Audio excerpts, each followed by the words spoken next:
ಕೆಲವೊಮ್ಮೆ ಚುನಾವಣಾ ಫಲಿತಾಂಶಗಳು ಕೇವಲ ಅಂಕಿಅಂಶಗಳಾಗಿ ಉಳಿಯೋದಿಲ್ಲ. ಅವು ಜನರ ತೀರ್ಪು. ಇಂದು ನಾವು ಯಮಕನಮರಡಿ ಕ್ಷೇತ್ರನ ಆಳಕ್ಕಿಳಿಯೋಣ, ಅಲ್ಲಿನ ರಾಜಕೀಯ ಭೂಕಂಪವನ್ನ ಅರ್ಥ ಮಾಡ್ಕೊಳ್ಳೋಣ. ಯಾಕಂದ್ರೆ ಅಲ್ಲಿ ಭರವಸೆಗಳಿಗೂ ವಾಸ್ತವಕ್ಕೂ ನಡುವೆ ಒಂದು ಕೊಂಡಿ ಕಳಚಿ ಓಡಿದೆ. ಅದನ್ನೇ ನಾವು ಇಂದು ವಿಶ್ಲೇಷಣೆ ಮಾಡ್ತಿರೋದು. ಹಾಗಾದ್ರೆ ನಮ್ಮ ಇವತ್ತಿನ ವಿಶ್ಲೇಷಣೆಯ ಹಾದಿ ಹೇಗಿದೆ? ಮೊದಲು ಕ್ಷೇತ್ರದ ವಾಸ್ತವತೆ ಏನು ಅಂತ ನೋಡೋಣ. ಆಮೇಲೆ ಚುನಾವಣೆಯ ಫಲಿತಾಂಶ, ಜನರ ಅಳಲು, ಅಭ್ಯರ್ಥಿಯ ಸಂಪರ್ಕದ ಪ್ರಶ್ನೆ, ಹೀಗೆ ಎಲ್ಲವನ್ನೂ ನೋಡ್ತಾ ಮುಂದೆ ಏನು ದಾರಿ ಅನ್ನೋದನ್ನ ಚರ್ಚಿಸೋಣ. ಸರಿ, ಹಾಗಿದ್ರೆ ಶುರು ಮಾಡೋಣ. ಮಣ್ಣು ಮತ್ತು ಮತದಿಂದ. ಯಾವುದೇ ರಾಜಕೀಯದ ಬೇರಿರೋದು ಜನರ ದಿನನಿತ್ಯದ ಬದುಕಿನಲ್ಲಿ. ಯಮಕನಮರಡಿಯನ್ನ ಅರ್ಥ ಮಾಡ್ಕೋಬೇಕು ಅಂದ್ರೆ ಮೊದಲು ನಾವು ಅಲ್ಲಿನ ಮಣ್ಣು, ಅಲ್ಲಿನ ನೀರು, ಅಲ್ಲಿನ ಜನರ ಬದುಕಿನಿಂದಲೇ ಮಾತು ಶುರು ಮಾಡಬೇಕು. ಇಲ್ಲಿ ನೋಡಿ, ಯಮಕನಮರಡಿ ಬೆಳಗಾವಿ ಜಿಲ್ಲೆಯಲ್ಲಿ ಬರುವ ಒಂದು ಮೀಸಲು ಕ್ಷೇತ್ರ. ಕರ್ನಾಟಕದ ರಾಜಕೀಯ ಭೂಪಟದಲ್ಲಿ ಇದು ತನ್ನದೇ ಆದ ಒಂದು ವಿಶಿಷ್ಟವಾದ ಜಾಗವನ್ನು ಗುರುತಿಸಿಕೊಂಡಿದೆ.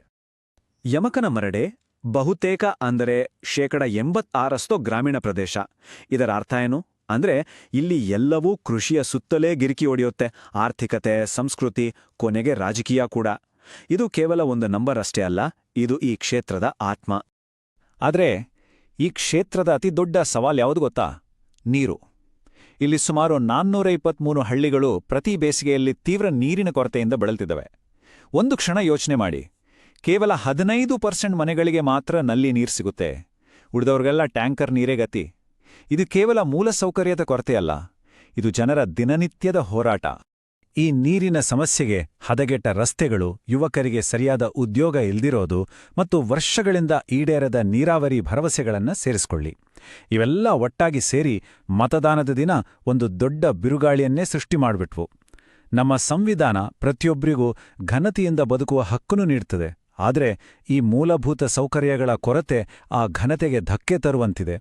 ಹಾಗಾದ್ರೆ ಈ ಬಿರುಗಾಳಿಯ ಪರಿಣಾಮ ಏನಾಯಿತು? 2023ರ ಚುನಾವಣೆ ಅದು ಕೇವಲ ಒಂದು ಸ್ಪರ್ಧೆಯಾಗಿ ಉಳಿಲಿಲ್ಲ. ಬದಲಿಗೆ ಅದೊಂದು ಸ್ಪಷ್ಟವಾದ ತೀರ್ಪಾಗಿತ್ತು. 2018ರ ಚುನಾವಣೆಯನ್ನೊಮ್ಮೆ ನೋಡಿ, ಸ್ಪರ್ಧೆ ಎಷ್ಟು ತೀವ್ರವಾಗಿತ್ತು ಅಂದ್ರೆ ಕಾಂಗ್ರೆಸ್ ಮತ್ತು ಬಿಜೆಪಿ ನಡುವಿನ ಅಂತರ ಕೇವಲ 2850 ಮತಗಳು. ಗೆಲುವು ಸೋಲಿನ ನಡುವೆ ಇದ್ದಿದ್ದು ಬಹಳ ಸಣ್ಣ ಅಂತರ. ಆದರೆ 5 ವರ್ಷದಲ್ಲಿ ಅಂದ್ರೆ 2023ರಲ್ಲಿ ಏನಾಯ್ತು ನೋಡಿ, ಇದೊಂದು ರಾಜಕೀಯ ಭೂಕಂಪ. ಗೆಲುವಿನ ಅಂತರ 2850ರಿಂದ ಸೀದಾ 57,211ಕ್ಕೆ ಜಿಗಿತು. ಇದು ಸಣ್ಣ ಬದಲಾವಣೆ ಅಲ್ಲ, ಇದೊಂದು ಸಂಪೂರ್ಣ ಪಲ್ಲಟ. ಇಷ್ಟು ದೊಡ್ಡ ಮಟ್ಟದ ಬದಲಾವಣೆ ಆಗೋಕೆ ಹೇಗೆ ಸಾಧ್ಯ? ಇದರ ಹಿಂದಿನ ಅಸಲಿ ಕಥೆ ಕಾಂಗ್ರೆಸ್ನ ಮತ ಗಳಿಕೆಗಿಂತಲೂ ಬಿಜೆಪಿಯ ಮತ ಕುಸಿತದಲ್ಲಿದೆ. ನೋಡಿ, ಬಿಜೆಪಿಯ ಮತಪಾಲು 21%ಗಿಂತ ಹೆಚ್ಚು ಕುಸಿದಿದೆ. ಅಂದ್ರೆ ಇದು ಕಾಂಗ್ರೆಸ್ ಪರವಾದ ಅಲೆಗಿಂತ ಹೆಚ್ಚಾಗಿ ಆಡಳಿತದ ಮೇಲಿದ್ದ ತೀವ್ರ ಅಸಮಾಧಾನದ ಪ್ರತಿಫಲನ. ಹಾಗಾದ್ರೆ ಇಷ್ಟು ದೊಡ್ಡ ಬದಲಾವಣೆಗೆ ಮೂಲ ಕಾರಣಗಳಾದ್ರೂ ಏನು? ಇಲ್ಲಿ ನಾವು ಯಾವುದೇ ವ್ಯಕ್ತಿ ಬಗ್ಗೆ ಮಾತಾಡ್ತಿಲ್ಲ, ಬದಲಾಗಿ ವ್ಯವಸ್ಥೆಯ ವೈಫಲ್ಯಗಳು ಮತ್ತು ಮತದಾರರ ಹತಾಶೆಯ ಆಳಕ್ಕೆ ಇಳಿದು ನೋಡೋಣ. ಮತದಾರರ ಹತಾಶೆಗೆ ಮುಖ್ಯವಾಗಿ 3 ಕಾರಣಗಳಿದ್ವು. ಮೊದಲನೇದು, ಕಲ್ಯಾಣ ಯೋಜನೆಗಳು ಬರ್ತಿದ್ರೂ ನಮ್ಮ ಬದುಕು ಯಾಕೋ ಮುಂದಕ್ಕೆ ಹೋಗ್ತಿಲ್ಲ ಅನ್ನೋ ಭಾವನೆ. ಎರಡನೇದು, ಪ್ರತಿದಿನ ಹಾಳಾದ ರಸ್ತೆ, ಬತ್ತಿದ ನಲಿಗಳ ಜೊತೆಗಿನ ಹೋರಾಟ. ಮೂರನೇದು, ತಮ್ಮ ಮಕ್ಕಳಿಗೆ ಇಲ್ಲೇ ಸ್ಥಳೀಯವಾಗಿ ಉದ್ಯೋಗ ಸಿಗಲ್ಲ ಅನ್ನೋ ಆತಂಕ. ಒಬ್ಬ ಮತದಾರ ಹೇಳಿದ ಈ ಒಂದು ಮಾತು ಇಡೀ ಕ್ಷೇತ್ರದ ಭಾವನೆಯನ್ನ ಹಿಡಿದಿಡುತ್ತೆ. ಅವರು ನೀರು ಕೊಡ್ತೀವಿ ಅಂತ ಮಾತು ಕೊಟ್ಟಿದ್ರು, ಆದ್ರೆ ಏನೂ ಕೊಡ್ಲಿಲ್ಲ. ನೋಡಿ, ಇದು ಕೇವಲ ನೀರಿನ ಬಗ್ಗೆ ಅಷ್ಟೇ ಅಲ್ಲ, ಇದು ಈಡೇರದ ಭರವಸೆಗಳ, ಮುರಿದು ಹೋದ ನಂಬಿಕೆಯ ಸಂಕೇತ. ಸರಿ, ಈಗ ಅಭ್ಯರ್ಥಿಯ ಕಡೆಗೆ ಬರೋಣ. ಸ್ಥಳೀಯರಾಗಿದ್ರು, ಯುವಕರಾಗಿದ್ರು, ಓದಿದವರಾಗಿದ್ರು, ಯಾಕೆ ಅವರು ಜನರ ಮೂಲಭೂತ ಸಮಸ್ಯೆಗಳ ಜೊತೆ ಸಂಪರ್ಕ ಸಾಧಿಸೋಕೆ ವಿಫಲರಾದ್ರು? ಸಮಸ್ಯೆಯ ಮೂಲ ಇಲ್ಲೇ ಇದೆ ನೋಡಿ. ಅಭ್ಯರ್ಥಿ ಸ್ಥಳೀಯರು ಸರಿ, ಆದರೆ ಜನಸೇವೆಯ ಯಾವುದೇ ಹಿನ್ನೆಲೆ ಇರಲಿಲ್ಲ. ಮುಖ್ಯ ಸಮುದಾಯಗಳ ಜೊತೆ ಸಂಪರ್ಕ ಕೂಡ ದುರ್ಬಲವಾಗಿತ್ತು. ಕೊನೆಗೆ ಎಷ್ಟೇ ಓದಿದ್ರೂ, ಏನೇ ಇದ್ರೂ ಏನ್ ಮಾಡಿದ್ದೀರಾ ಅನ್ನೋ ಪ್ರಶ್ನೆಗೆ ಉತ್ತರ ಬೇಕಾಗುತ್ತೆ. ಇಲ್ಲಿ ಉತ್ತರ ಇರಲಿಲ್ಲ. ಸೊ ನಮ್ಮ ವಿಶ್ಲೇಷಣೆಯ ತೀರ್ಮಾನ ತುಂಬಾ ಸ್ಪಷ್ಟವಾಗಿದೆ. ಕಠೋರ ಅನ್ಸಿದ್ರು ಸರಿ, ಕೇವಲ ಸ್ಥಳೀಯ ಅನ್ನೋ ಕಾರಣಕ್ಕೆ ಮತ ಸಿಗೋದಿಲ್ಲ. ಏನು ಸೇವೆ ಮಾಡಿದ್ದೀರಿ ಅನ್ನೋದಕ್ಕೆ ಒಂದು ಸಾಕ್ಷಿ ಬೇಕು ಅಂತ ಮತದಾರರು ಸ್ಪಷ್ಟ ಸಂದೇಶ ಕೊಟ್ಟಿದ್ದಾರೆ. ಇಲ್ಲಿಯವರೆಗೆ ನಾವು ಸಮಸ್ಯೆಯನ್ನ ವಿಶ್ಲೇಷಣೆ ಮಾಡಿದ್ವಿ. ಈಗ ಪರಿಹಾರದ ಕಡೆಗೆ ನೋಡೋಣ.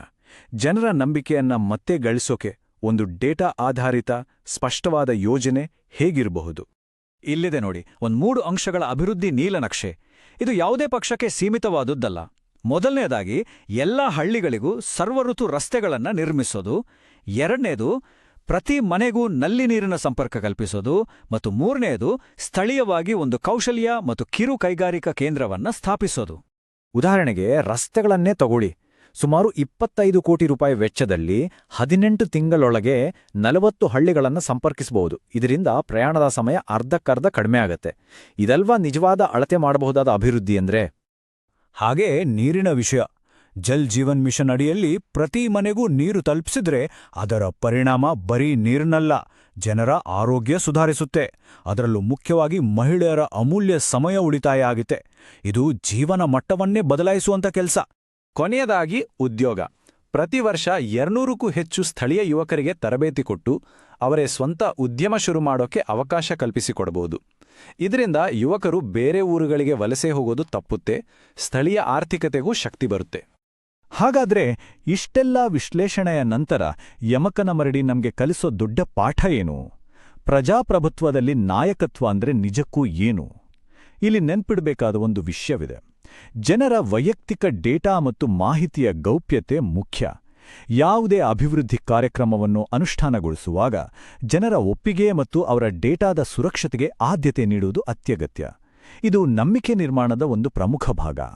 ಹಾಗಿದ್ರೆ ಒಂದು ಶಾಶ್ವತವಾದ ರಾಜಕೀಯ ಜನಾದೇಶಕ್ಕೆ ನಿಜವಾದ ಅಡಿಪಾಯ ಯಾವುದು? ಕಲಿಕೆ ಸ್ಪಷ್ಟವಾಗಿದೆ. ಅಸ್ಮಿತೆಯ ರಾಜಕಾರಣ ಸೇವೆಗೆ ಯಾವತ್ತೂ ಪರ್ಯಾಯ ಆಗಲಾರದು. ಕೊಟ್ಟ ಮಾತು ತಪ್ಪಿದ್ರೆ ಮತದಾರರು ಅದನ್ನ ಮರೆಯೋದಿಲ್ಲ. ನೀರು, ರಸ್ತೆ, ಉದ್ಯೋಗ ಈ ಮೂಲಭೂತ ಅಗತ್ಯಗಳ ವಿಷಯದಲ್ಲಿ ರಾಜಿ ಅನ್ನೋ ಮಾತೇ ಇಲ್ಲ. ಎಲ್ಲಕ್ಕಿಂತ ಮುಖ್ಯವಾಗಿ ಡೇಟಾವನ್ನು ಸಹಾನುಭೂತಿಯಿಂದ ಬಳಸಿದ್ರೆ ಅದು ಪರಿಣಾಮಕಾರಿ ಆಡಳಿತಕ್ಕೆ ದಾರಿದೀಪವಾಗಬಲ್ಲದು. ಇದೇ ಯಮಕನಮರಡಿಯ ಮತಪೆಟ್ಟಿಗೆಯಿಂದ ಕೇಳಿಬರುತ್ತಿರುವ ಸ್ಪಷ್ಟವಾದ ಸಂದೇಶ. ನೀವು ಕೂಡ ಜನಕೇಂದ್ರಿತ ನಾಯಕರಾಗಲು ಮತ್ತು ನಿಮ್ಮ ಕ್ಷೇತ್ರವನ್ನು ಅಭಿವೃದ್ಧಿಪಡಿಸಲು ಬಯಸಿದರೆ blueprintstrategies.ai ಅನ್ನು mgr@blueprintstrategies.ai ನಲ್ಲಿ ಸಂಪರ್ಕಿಸಿ ಅಥವಾ 08042041602ಗೆ ಕರೆ ಮಾಡಿ. ರಾಜಕೀಯವನ್ನು ಮೀರಿದ ಉದ್ದೇಶ.